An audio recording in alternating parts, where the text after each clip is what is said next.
news hound, a man who believes in punching up, not down. This is the Situation Room, the only way to start your day. 7:08. Thank you very much for tuning in to Kenya's biggest conversation, the Situation Room, on YouTube, on Facebook, on X, on TikTok, on KTN Home, and on Spice FM. Ndu? Yes. Look at this. I know. Look at this. Look at this. Star Look at Brands, that. Look at that. fastest growing English radio station in Kenya, Spice FM. Imagine. Ebushika. Nishike. Feel it. Not one of the fastest growing brands, the fastest. The fastest growing radio. The fastest growing English radio station in Kenya. Yeah. Wow. And then it doesn't just come with a plaque, but yeah, Mweshimoti Monyonyi.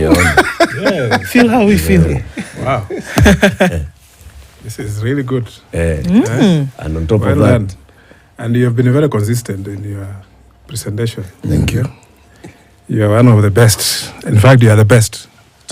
Yes. because you said that, Yes. that's the reason why we are the fastest growing. It's because of people like you Yes. who tune in and listen to us every day. And City, onyesha kikombe. Hii kombe ya kifahari. Yeah. Wow. Yeah. Surely. It's very, very, very nice. It just shows what you are made of. Thank you. You Indeed. are made of steel. This is a special dedication to all our listeners, those who have been listening to us for the last 4 years since we first went on air as Spice FM. And you have consistently tuned in to the Situation Room, to Sugar and Spice with Yolanda, to Spice Drive with Quach, even to the weekend shows, because we have weekend shows with Jimmy Gathu, the Jimmy Gathu live on Saturday, and all the shows that we've had here. Thank you very much. It's for that reason that, of course, we're being recognized as the fastest growing radio in the Republic of Kenya. Hii mambo ya English ni kuongeza tu English. Yeah, it's the fastest growing English. No, it's just fastest growing radio in Kenya. Thank you very much to you all. Mheshimiwa Monyonyi, MP for Westlands, is our next guest. Good morning. Good morning. Good morning, Lagila. How have you been? Good. I've been good. Very good. It's good. A lot of heat, but there's one of the old songs I used to listen to by a group called Mangeleba. Kwa nasema kichiko cha chikoni hakiokopi moto. Bas. Kijiko cha jikoni hakiogopi moto. Ndu? Yes. Translate. Oh my gosh. When you put me on the spot, everything disappears. Just try. There's kitchen and there's a spoon in there somewhere. That's right. And there's fire And there's or fire. heat or something. Very good. You got it. That's it? That's it. Congratulations. Thank you. I don't even know what I've said, but all right. Spoon, Kitchen. heat, kitchen. Kitchen in the fire has a spoon. Voila. And there is no fear. The fear is gone. The fear is gone. Okay, I think so. When the spoon is in the kitchen, the fear is gone. yes. The spoon in the kitchen Does doesn't not fear the fire. Voila. Okay. See, They will not believe. they will not believe me. Please tell fear is Mheshimiwa about Britam and the money market fund. So, you can imagine when you're looking at a situation whereby, okay, how you're going to make it so that you can turn a little bit of what you have into something bigger, right? Then in steps Britam. And Britam says, you know what? You can have a target. And Britam offers you an opportunity in the short term, in the medium term, and in the long term, investment solutions essentially that can provide high returns. So, why then would you leave your money sitting idle when it can actually be put somewhere that it can grow for you? And the money market fund with Britam just does just this. So there's a money market fund and there's something called the Smart Yield, Britam Smart Yield. And you can actually basically watch your money grow. So this business of putting your money under the mattress and inside the pillowcase and under the bed is a thing of the past, because Britam says you have an exciting opportunity. You open an account with Britam, send a screenshot of the proof of the account, and then you stand a chance to actually win some money just because you did this. So you can watch your money grow at the same time, win a little bit of something for your investments for the future with Britam. Okay. Kabisa. City? The day's proverb, tafadhali. Yes, our proverbs for this week come from the Union, the Republic, the Union of the Comoros. A slippery person is not a king. A slippery person is not a king. Tim, what's your interpretation of this?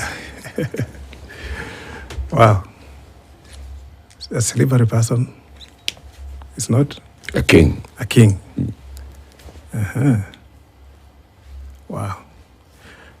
I look at it this way, that for you to rise and sit on a throne, you must be a man of or a woman of character. If you are a man of loose morals, you can never rise and preside over any nation or group of people. Because people must have confidence in you that you are a person who can lead them somewhere. Maybe I'll get it wrong, but that's how I look at it. You never get it wrong in Proverbs. No, you don't. You don't. It's your interpretation. Yes. And it's a good interpretation. Okay. Yes. It's a good. It makes sense. It Yeah. makes sense. Yes. If you're somebody who is wishy-washy when it comes to morals, chapter 6 of the It applies to Constitution, it applies to you. You cannot be Yes. a leader. A lot's happening in the country, Jim. Yeah. Like when you walked in, we said Karibu to the new Kenya, because this is the new Kenya. Yes. But this is what we see when we sit here. This is what we hear from the people who listen, people who are out in the streets, the Gen Zs, the millennials, the Gen Xers, and the others who are all supporting this movement. It doesn't appear to be the same thing for the political leaders. There's like the traditional politician Yes. is not seeing what this whole thing is all about. You know, in my mother tongue, we have a word called pie pie. Pie pie means very hot. It is very hot. It's called pie pie. So anybody who is sitting and pretending that is not feeling the heat, then he must be living in a fool's paradise. Because what is going on, even if you are living in pretending that you are not feeling the heat, it is actually very, very uncomfortable. And, the ground is shifting very quickly. You can go back, you can listen to many of my colleagues, they'll tell you, ever since things started, they have never set a foot in their constituency because things are different. Yeah, they are very different. When you go there, people now either ask you questions or even chase you away. Like our colleagues who voted yes for that bill, most of them are having it really rough. I have no problem with my constituency because I did not betray them. But I know it is actually very, very, very, very hot out there. And then what we are hearing now from many of them is what we have been hearing from the top levels of our politics. Yes. That the issue about the finance bill was a long time ago. Okay? Now we are just seeing something that is being sponsored and being pushed to change the politics of this country. Or to subvert our constitution. Yeah. There is, sometimes, when an idea whose time has come, you can never wish it away. And if our President Ruto today, I will listen very carefully what is going on. And then not become reactive.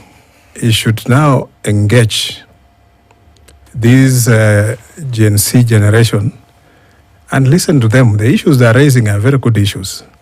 There are things that most of us, maybe we are afraid to say it openly, but they're saying it the way it is. They're just putting it point blank. And the president must now even summon his courage that this is time for him. An opportunity has come that he can actually change the landscape, the political landscape of this country, if he sees the moment, or if he listens and go by what these children are, these young fellows are asking, because it is not an ordinary thing that young people have come on the street and they don't care. You know, they are saying, even if you kill us, we are not going to stop coming until we get you to listen to us, until we can to change things, the way things are done in this country. Because we are just assuming that all is well, but it's not well. It's not. From a leadership point of view, I think it's interesting, Mheshimiwa, that you noted those who may have voted yes and have, then not been able to go back to their political strongholds, their homes. What do they think about this situation, about the current way of things in which accountability is being demanded for? Because it's interesting, accountability is being demanded for across board, from the top to the bottom. Yeah. What do they feel about this? Yeah, because our constitution provides that Article 1 says that the power is with the people and they can use it directly or delegate it. And that delegation has been given unto us as members of parliament, county assemblies, and all that. But if we are not using it properly, they can recall it. And it's within their mandate that they can do that.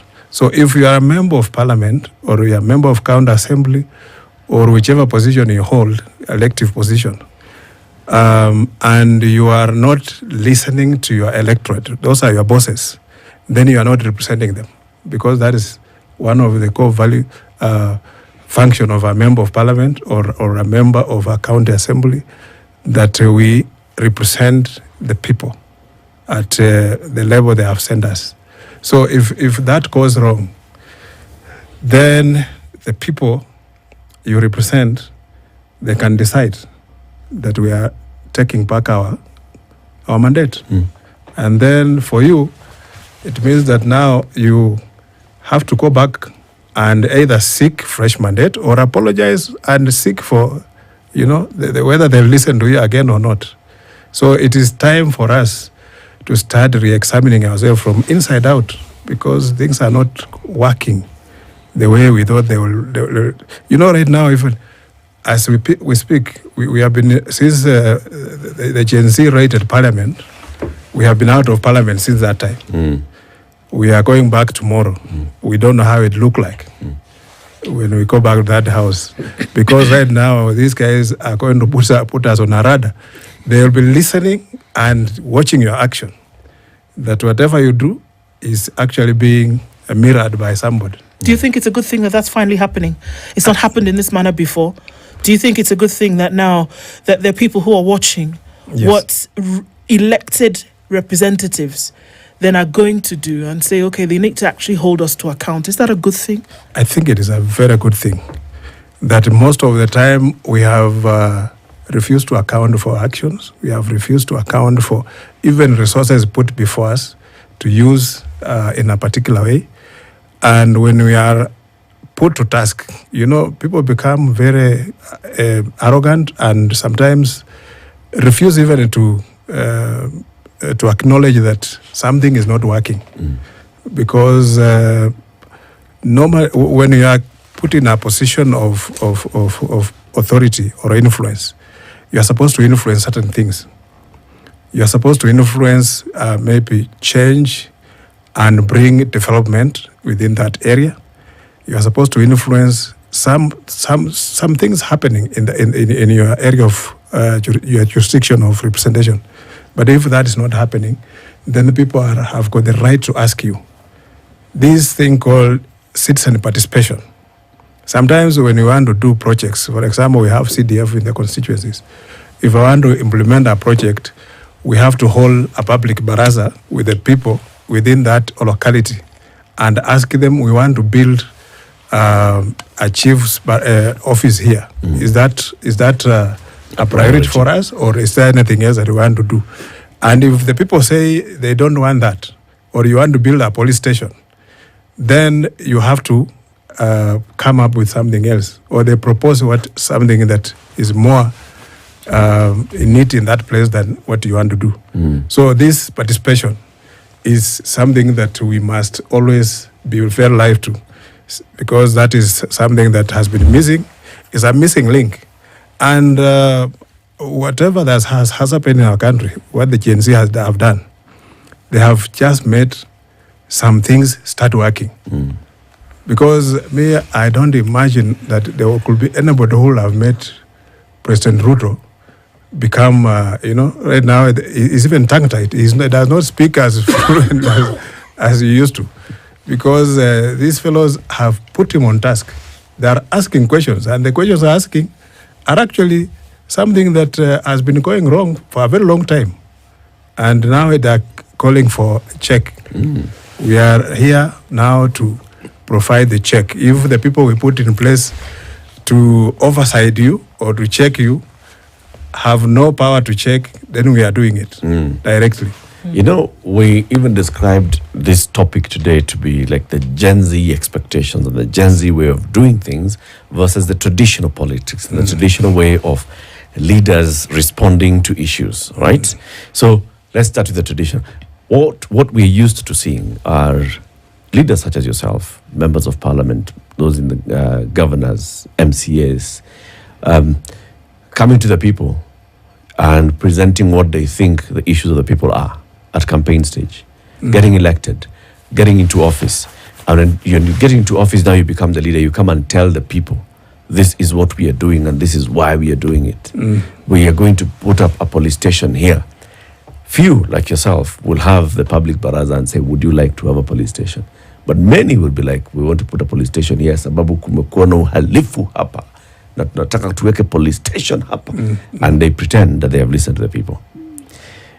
Many times when now people come out to strongly object, the politician will say, these guys have been sent by the other guy who I defeated in the last election. He is not accepting that I defeated him. And that's why I am the one in office today. And I'm the one who's going to influence the erection of a police station here. Money has been poured. Money has been poured. Gen Z is saying a different kind of thing. Now, Tim, do you think that it is possible, it is easy to understand this new Gen Z way of communication? For example, tomorrow you're back in Parliament. One of the things that you expect tomorrow in Parliament is a report by the Budget and Appropriations Committee on the supplementary budget. Okay? Do you have an idea what the people of Westlands would like to see in the appropriations budget? Yeah, because tomorrow if you went there and there was a decision that's made to adopt the report of the Budget and Appropriations Committee, do you know whether your people support it or not? It is not difficult. It is difficult to know because sometimes, even though these things are found on the Parliamentary Facebook, any website, but how many people can access that? How many people even know that there's a Parliamentary website and the Parliamentary business is posted there? Some, even as members of Parliament, sometimes these things we read when we are already in the chambers, that this is what is coming up. A committee report that is coming for debate, it is brought to you when you are already on the floor, when you are already in the house, in the chambers. So you have to peruse it very quickly, make up your mind, and then debate about that. So, and sometimes now, it's just out of your conscience that you feel that, is this what the people want, or is this what I've been sent to do? And then you realize that actually you may be misrepresenting people. You may be offering your own personal opinion and not what the larger public will be thinking about. The people of Westlands might be saying that the Kangemi preach. This preach has been standing there for many years now. And I have brought this issue in Parliament several times. I've gone to the minister, but still, they're saying they don't have money. And this preach has become a very dangerous place because it actually disconnects the sides of this side of the highway and this other side. So people from Loresho will not cross over to Kangemi. They have to take a long route to go to Kangemi. And to me, the people of Kangemi, that's a priority, that bridge must be done. And if that is not done, then something is not going right. And they'll keep on asking that thing until the government listens to them. And the issue of telling us that there are no funds, that is neither here or there. Because when they started doing that project, there were funds.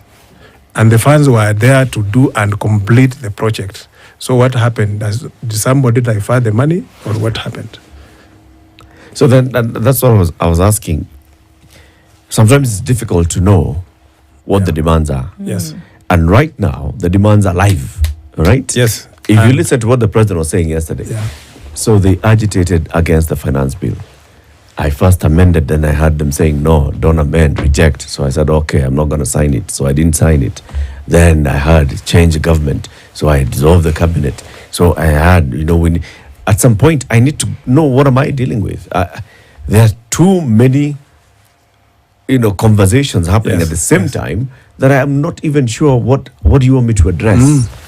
Well, is it unfair to expect the president to actually address all these issues when it's not clear what exactly the issues are?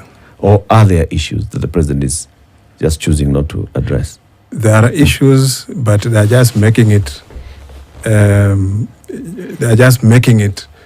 look like the president to understand that there are many issues. They are not just those two. It's not just about the finance bill. There are many underlying issues that they must be brought on the table. And the more he listens, and he said he went to the experts and they disappeared on him.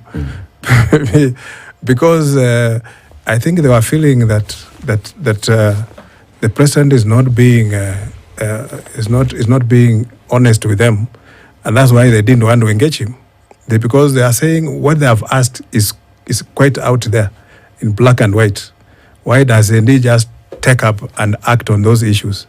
Not selectively, but take it up and say, this one we are doing now, this one we shall do it some other. You must give some roadmap where you want to go with those issues. But when you start now talking in tongues, then they will tell you that, my friend, you are becoming clever, and we shall deal with you. Then before you take the break, going with that same trajectory, people want this parliament disbanded. And why are you still in parliament? Why don't all of you just go home and say, you know what, there's clearly people entered parliament to express their displeasure with the 13th parliament. Yes. Why don't we all go home? And we are saying that there's no problem dissolving parliament. We can all go home and let it be the whole chain, running from the executive down to the county assemblies, because we are all representing people. And at every level, there's a book called 360 Degree Leadership. So at every level of leadership, there's somebody responsible for something. So if at that level there's a dysfunction, then that level must collapse. And everybody must take responsibility. It is not just parliament, but all this chain going downwards. If you go to the counties, we have the executive, the governor, and then the assemblies, down like that. So you dissolve parliament, dissolve the county assemblies, let the president also take up and go back to the people and seek fresh mandate. Many people have billed you as an honest, forthright leader of the people, one who listens. Are you prepared to take this as political responsibility and say, you know what, people don't have confidence in the 13th Parliament. I'm a member of the 13th Parliament. It's been soiled. I will step aside and seek a fresh mandate from the people of Westlands.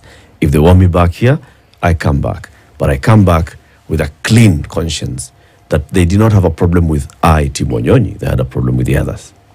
Yes. Can you resign? I'm ready to take that walk.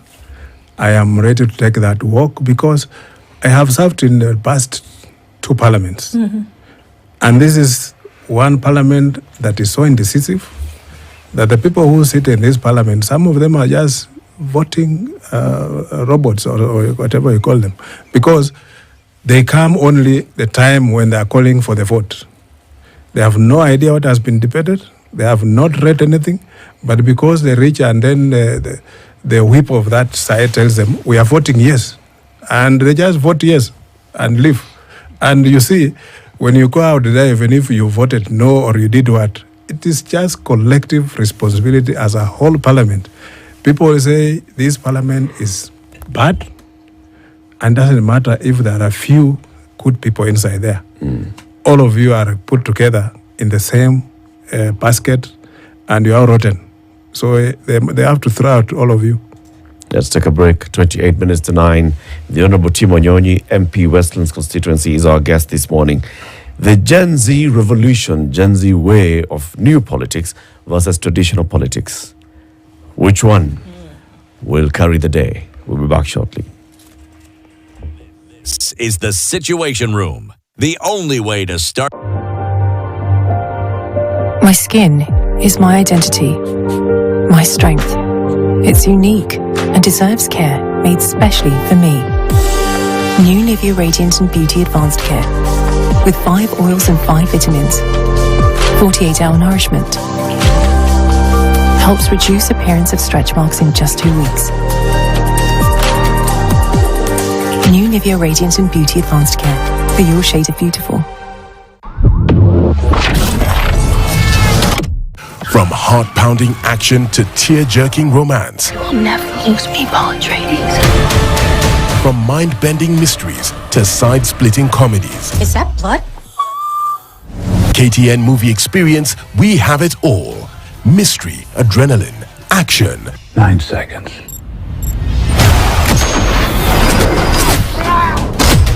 Now double that. Welcome home.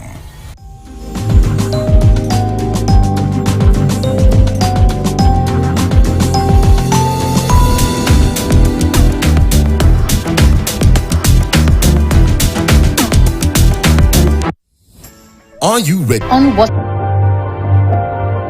My skin is my identity, my strength.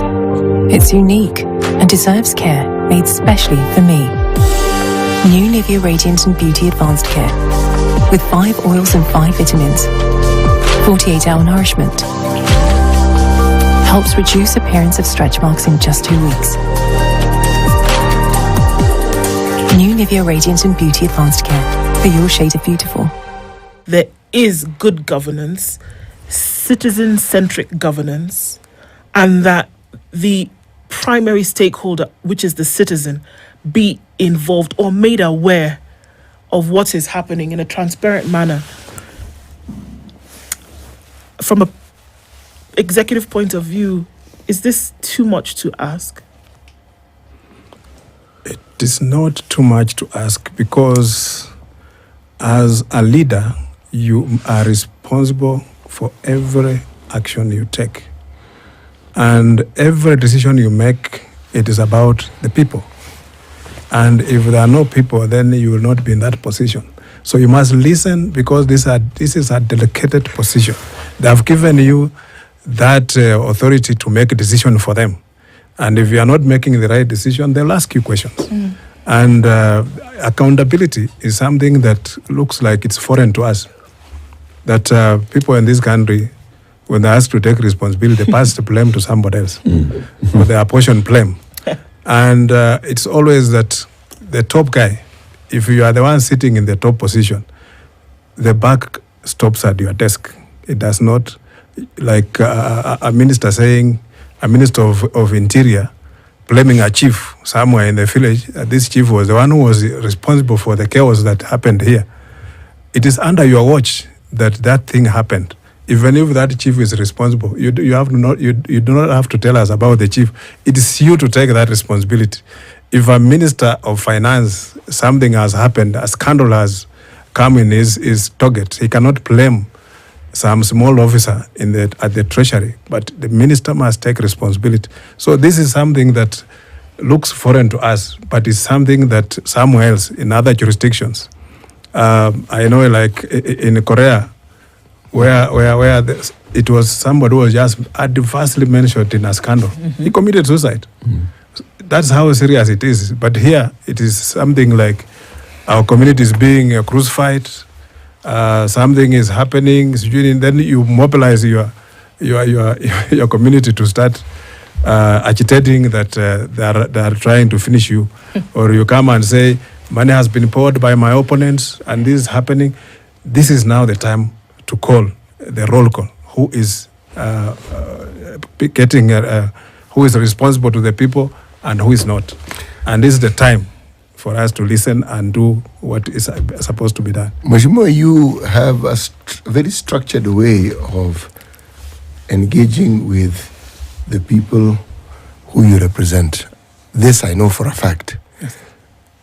What I'd like you to perhaps tell us is, when you talk to them on this subject that we've been hearing of, dialogue, and on this subject of the unitary government, what are their views? Their views is no. Don't get into government. Let Kenya Kwanza carry their own cross. Because I think getting into that government right now, as a politician, is amounts to almost to suicide, because these guys have already a noose around their neck. And if you go there, somebody can throw you out, then you'll be the one who will be hanged and leave them. You know, what happened to us last time is that after handshake, President Ruto and his team used that as a campaign tool and blamed entirely the failure of the last government on the handshake. And this is what will happen at now. And this is even worse, because what is happening is that Kenyans have woken up and Kenyans are demanding things. And now if you jump on the other side where they're asking them to account and they have failed to account, then you also carry that cross. So for us, it is a no-no. And even in our PG, we passed our resolution, we said it's not an option for us even to think or imagine that we can join the government of Kenya Kwanza. You know, there are many reports that come out of the ODM PG, the Azimio PG, on what was agreed and what was discussed there. Please just tell us. So there was an ODM parliamentary group meeting where this matter of, talks and dialogue and maybe a possibility of a broad-based government where you would be included came up. Are you saying that the majority of members in that meeting were opposed to the idea? We unanimously resolved that we shall not join the government. We shall not join the government. And that was, in fact, a resolution that was passed by the Central Committee of ODM. And it was brought to the parliamentary group. And that was a combined parliamentary group and the NEC. And unanimously, we passed that joining the government is not on the table for us, and we are not taking that as an option.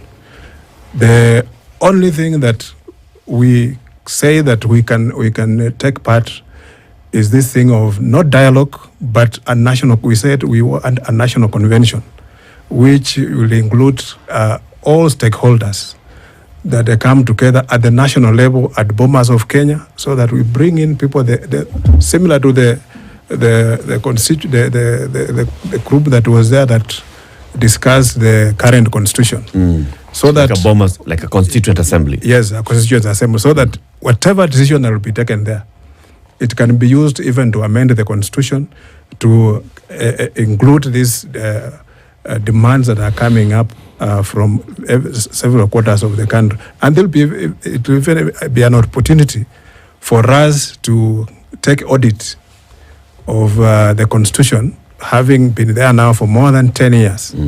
I think it is time now to see a reality check. Is it working for us?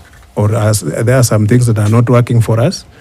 And given even the way of governance and the way it's structured, is it working for us, or we need to relook into this thing? Because there are some things we took on. You realize in the last dispensation we were a parliamentary setup, but now we have a presidential system. is the presidential system working for us better, or the parliamentary system was working for us better?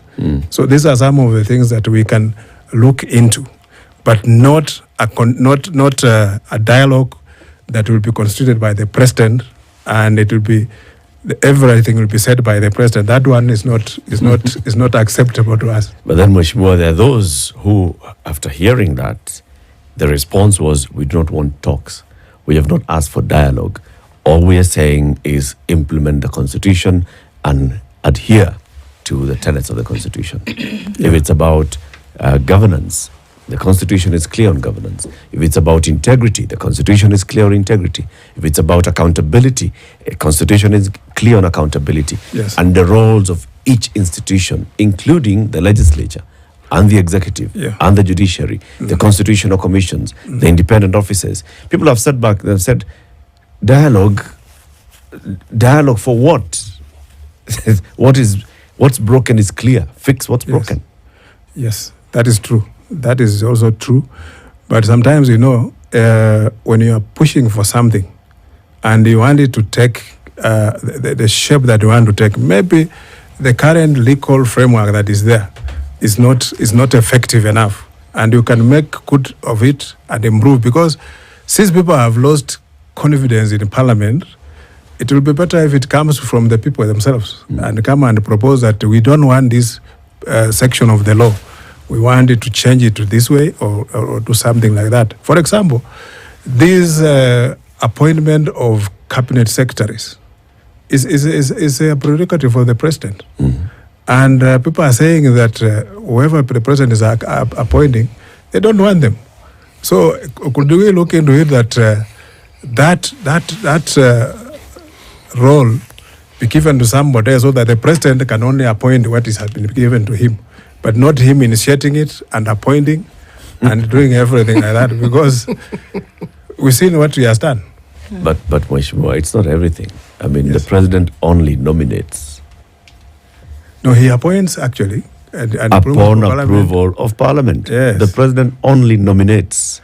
And you if can the president nominates and the people through Parliament reject a candidate, the president cannot appoint that candidate. The problem, what I've told you about the previous engagement, is that Parliament is supposed to vet these people. And vetting means that you invite the public also to bring the dossier on anybody who has been nominated to sit in a particular position. The public do that. You realize even the finance bill, 80% of the people who appeared before the parliamentary committee rejected that bill, but it came to Parliament and passed. So where does the notion arise from that Parliament just gives rubber stamp approval of what the executive actually wants? Because the executive has actually taken control of Parliament. That Parliament no longer stands on its own feet. It is now the executive says, we want this, and that's what will go. And you heard even once the president was in some place and he said, I'm waiting to see any member of Parliament who will vote against the finance bill. You know, that kind of talk. It's scary. It just causes fear in some of those members. What do they think will happen to them? Because these are individuals who've been elected by the people. And if the executive says, let me see who will vote against it, and you say it's fear of what? Because these people, that, although they have been elected by the people, but is a character who has been created by the president, who has brought him. He didn't come out by himself and say, I want to run for member of Parliament for this particular constituency. He has been put there, and he knows he owes it to the president. So if he doesn't do what the president wants, so the guy will be cooked. It's like, but for us, as in the opposition, even if there is always a collective, that we are going to take this kind of stand, you are at liberty even to deviate from that. You can deviate from that, even if they want to whip you, but you can deviate. Yeah, and I believe strongly in my conscience. If this thing is not right, I'll not be whipped to fight for it. If it's not going to I know very well, deep in my heart, that is wrong, then I will stand by what I believe. So the problem is not the institution of Parliament. It or is what the us Constitution individuals. says as Parliament. Yes. It's the individuals who are in Parliament. It is So we only- don't need to change the system of government to correct this. We just need to get you all lot home and elect new ones. and make members of Parliament, let them be responsible. And I'm very sure, I'm telling you, from now going forward, that Parliament is going to change. I don't think people are going to become rubber stamp anymore. Mheshimiwa, from your mouth you got Yes. tears. We have a situation before us Yes. with these new appointees. Nominees. Nominees. Yes, And they will come to Parliament. And Parliament resumes tomorrow. yes. At some point in the course of the month, they will arrive. The proof of the pudding will be then. Yes. If Parliament got the memo that it isn't business as usual, we will see. If they got the memo or didn't get the memo, again, we will see. Yes, because the vast majority of members of Parliament don't actually come from Nairobi, they come from elsewhere. Yes. And elsewhere has been, as we say in Kiswahili, hakukaliki. Yes. Apocalyptic. Yes, It is hot. it is very, very hot. Very hot. Yes. Yes. So this, because if indeed, as you say, what they do is they listen to the piper, and the piper is at State House. And come the time when they're supposed to make the decision, and they make a decision to send home these people. Yes. My thought, perhaps the president has foreseen this and has said, let Parliament do what they will, so that I can tell my friends, I nominated you, Parliament decided. But the people. The people decided. Or on the other hand, it'll be, I thought a man who gave you this job, and here you voted against me. So the question that you asked do, we will at least understand what the response will be, won't we? Indeed. But it will, as you say, business will not be as usual. No. That's what we hope. I am waiting to see. I am almost sure it will work like that because these guys are scared now. These guys are scared, especially after the invasion of Parliament. And they realize we are not safe. These guys can catch up with you. But this is Na it. unajua when they tell you tunakuja kusalamia. Well, I think also it has also, and maybe you can talk to this as well, that there provides an opportunity also for Kenyans once again, because I mean I'll forever speak for the people, that it provides an opportunity for Kenyans once again to actually see what leadership really ought to be. My village has a saying, my language rather, and CT has talked about this before, that it is when the wind blows that the backside of the fowl will be seen. The feathers will open for you to really see what the true picture is. So Kenyans have been sending people to Parliament for years. And now we are saying that, yes, you've sent people to Parliament only for them to serve at the behest of the president or the executive, which should not be the case. So the high chances of then people going back to the ballot at the point that they will be, and Kenyans are going to think twice, finally, about who they vote for, because it has been made very open and very clear that actually you're going to do the bidding of the executive, or you're going to do your own personal bidding, and that the people of Kenya's in terms of a priority at the very bottom of the ladder. I see a shift, a wind of change is actually blowing here, and it will not be business as usual going forward. It will not be business as usual. Kenyans have woken up, and I like to applaud this Gen Z group. These young fellows, when they come the first time, we thought it was a joke. And now they kept on coming. And they're promising to do this, and they did. They promised to do this, and they did. And as we have been in these demonstrations before, and when we were doing it, it was very difficult even to mobilize people to come on the street. But these guys are doing it very easily, using technology and mobilizing themselves, and coming there and even engaging the police. The police are there with tear gas and all those kind of things, but they're engaging them. There are some of them when we are talking to them. I saw a girl who stood at the police and said, "Why are you arresting me? Can you tell me why? What have I done?" And the police was just told her to go away. And that's unheard of, because the police will clobber you if you dare confront him. And by these people standing up at anybody, and I'm telling you, even the president, even if he speaks tough, they don't care. They are just telling him, you must listen to us and you must do what we are asking you to do. It's not a favor, it is our right. It is our constitutional right that the president must also behave in a particular manner. He must listen to them. He cannot issue threats. He cannot do ABCD.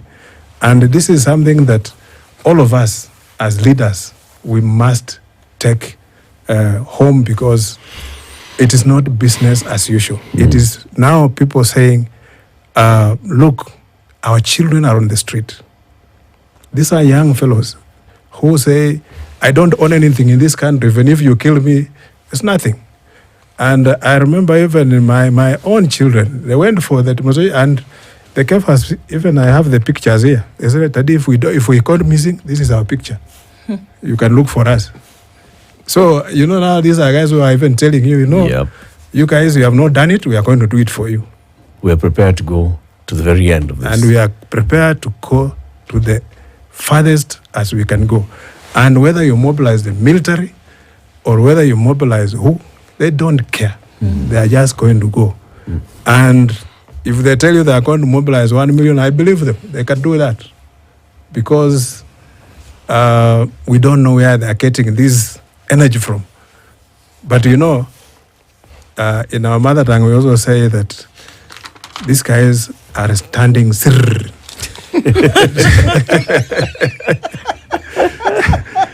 Sirr means, it means that they're standing firm. You cannot, huwezi tingiza yeye. Kidete. Amesimama kitete, huwezi tingiza yeye. You are standing firm. And whatever you do or say, it doesn't matter. The centers of devolution, devolution, and the same protesters have said, we also want to focus our attention on what's been happening in our counties, right? So 11 years of devolution, what are we seeing? Are we feeling the fruits of devolution? Yes. And they've started turning the heat on that. I mean, as somebody who was, of course, the last time you expressed interest in becoming governor of Nairobi, and you've been interested in devolution, do you think there's sufficient heat and attention being turned to governors and counties? I think that focus should now shift to the counties, because you realize the first demonstration, the governor of Mombasa came out and was among the demonstrators. He was leading and addressed them. But now they turned around and said, now we are coming for you. The guy, I'm sure even his office now becomes very hot. So it is the issue of accountability. The first governors who occupy that office, there were no structures at that time. The structures, the framework, the legal framework had not been put in place. So they were just operating in any way they want. Along the way, these structures have been put in place. There is a legal framework guiding each and everything. But you still find that there is very little to show off in the counties. Very many counties, as the auditor, the control of budget has shown that most counties are even not putting money for development. You find, I saw the other day a report that the county, the city county of Nairobi spent over 600 million in 9 months on foreign travels only, which means these guys have got their priorities upside down.